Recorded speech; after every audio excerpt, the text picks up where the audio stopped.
What's up, gamers? DreamcastGuy here, talking today about E3, the Electronic Entertainment Expo, because at this point, it sounds like this event, which has always been a huge place in gaming, is now completely dead. Now, what am I talking about? So currently, we're obviously having some issues in 2020. It seems like pretty much everything is cancelled, including E3 itself. There are pretty much no gaming events. People are kind of just having to chill at home, and even the gaming industry itself is kind of grinding to a halt. But this summer, things are going to be very, very different. Typically, this is the time period when things would start really ramping up. The hype, the leaks, the rumors, everything would start to dramatically escalate. And a lot of YouTubers like myself, this is normally when we would begin our speculation videos. You guys will probably know this, but for the last couple of years, what I've done is the first week of May, I would start dropping giant prediction videos as the top 10 things I think would or would not happen at E3.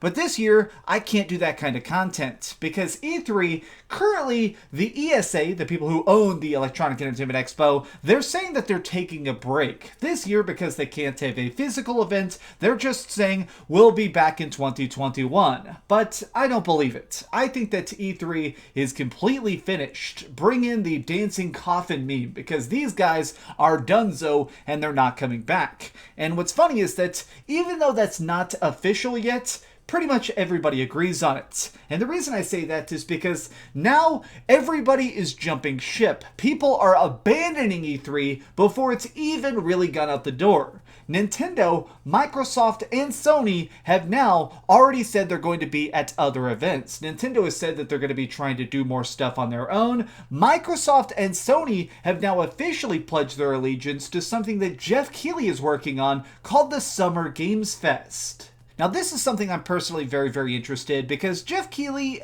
despite my problems with him in the past, he's somebody that's extremely intelligent and he's very, very passionate about the gaming industry. He has deep connections in every studio, he likes to try and show stuff off, and clearly, the man's goal is to try and get you hyped. He wants you and me to be excited about the next generation of gaming. Well, Summer Games Fest is apparently going to be going on this year and next year, and the idea behind it is that instead of just having one incredibly packed week of games, which is what E3 was, the idea is to try and space it out and have months and months and months of crazy reveals and trailers, and to try and make it where the entire summer is one big celebration of gaming itself. But there's already an official list. He's actually already showed off a lot of people that are supporting Summer Games, and if you look at it, it's pretty much everybody. It's Square Enix, it's Blizzard, it's Bethesda, it's people who are making Doom, it's people who are trying to do stuff like obviously Sony and Microsoft. This is a huge chunk of the major figureheads over at in the gaming industry. So the fact that all of these people are starting to work over at Summer Games Fest, that's a pretty clear sign. But more than this, we have to acknowledge the fact that E3 is expensive. I have been saying this for years. The biggest death of E3 isn't the fact that less people are watching. It's not the fact that less people are flying out to California to go to the event physically. The problem with E3 is that it's so pricey. Let's look at a specific example so you understand what I'm talking about. Like, let's say this. What we have here is the official grand reveal they did for the God of War on PlayStation 4. This was kind of a sequel, it's kind of a reboot, it's definitely a reinvention of the saga. And when this game came out, everybody loved it. But people also kind of championed the fact that the reveal itself was so epic. It was in a humongous stadium, it had fans packing the entire room, people were standing in the aisles just to get a glimpse at the future of God of War. There was a full-blown symphony live playing the soundtrack. Let's just face facts. This scene, just getting a chance to reveal this trailer, probably cost Sony $20 or $30 million. $20 million to get all these employees here, to get everyone set up, to rent out the studio space, to construct the entire stage, to plan all this out, weeks if not months of rehearsals. This was an incredibly expensive endeavor. Now clearly they made that money back. God of War sold a bunch of copies, but let's just face facts. What if they put an extra $20 million into God of War? What if they spent this budget instead on adding extra weaponry or monsters? Or what if they just did something like, you may not know this, but demos are very expensive to produce. You actually have to take a section of your team to make a separate little demo, a slice of the project that's playable right now. What if we'd gotten a God of War demo? They could have dropped that instead of this giant stadium trailer.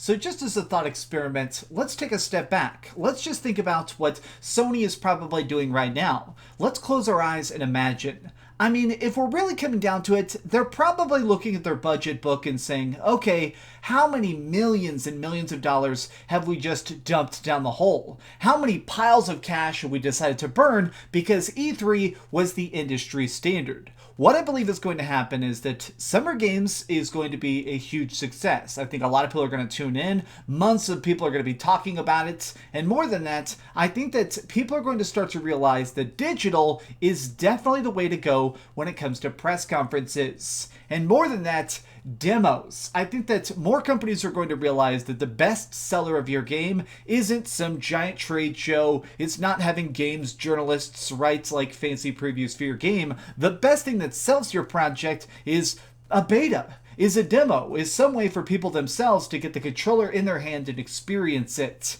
When I look at all this news, the thing that really comes to mind is that E3 can't afford to come back. Right now, they're probably screwed financially. A lot of conventions cannot afford to take time off. I'm really into conventions. Some people may know this, but I go to a ton of conventions every single year. I fly up to Washington. I've gone to California for BlizzCon. These things were really, really cool. They were great experiences. But to be quite frank, if there was an ability to sometimes see those demos myself from my office, I don't think I would have gone. I mean, the reason I flew to California was because I am such a huge Diablo fan that I myself wanted to experience it. I wanted to go there and actually be in the room when they revealed Diablo 4 and I could play the demo for myself. But if they just put that online and said, hey, you can play it today, of course, I would have done that instead. Now, this is just my opinion, but the future of gaming is accessibility. It's making it so that your games are in everybody's hands. And in fact, I feel like we're already seeing this today.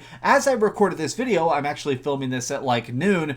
EA Play, that's like the giant Electronic Arts reveal event. They've just officially said that they're not going to be participating in E3, and instead, the week that E3 would typically be, they've decided to do their standalone event. They're going to be hanging out, and the idea behind it is that instead of going to a stadium or trying to do stuff, they're just going to go out there and say, hey, my guess is that they're probably going to reveal more stuff about Dragon Age 4. They're probably going to have like a Mass Effect remastered trilogy, and if anything, they'll probably drop some really hot stuff. That's cool, and it doesn't require a ton of budget or anything like that. It allows them to focus on the games, finish their freaking projects, and just work on the art itself. E3 is dead, but not because of their mistakes. It's just an unfortunate part of the future.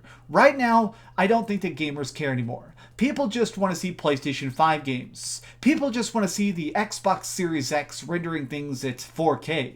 Nobody really gives a toot about whether or not the stage is great or what kind of mic errors are happening, because the problems of E3 were just kind of the funniness of it. I mean, if we're really breaking things down to the very bare bones, we already had leaks as well that Nintendo doesn't even really care about it. Nintendo is apparently not doing anything in June itself. They don't care. The idea of E3 is completely finished, for better or for worse. In my opinion, in the grand scheme of things, this will be an improvement. I've really sat down and pondered this, and I think that the thing is, now, I think we're going to break down the idea of reveals. We're going to be able to break down the concept of game launches, release windows. I don't think that summers are going to be so quiet. Everybody is so obsessed with like, okay, we have to release our game and console in November, or we have to try and drop this giant, huge game in January and February. We need to try and make sure that we have these big quarters, and then the rest of the year is quiet because people are afraid of actually launching a game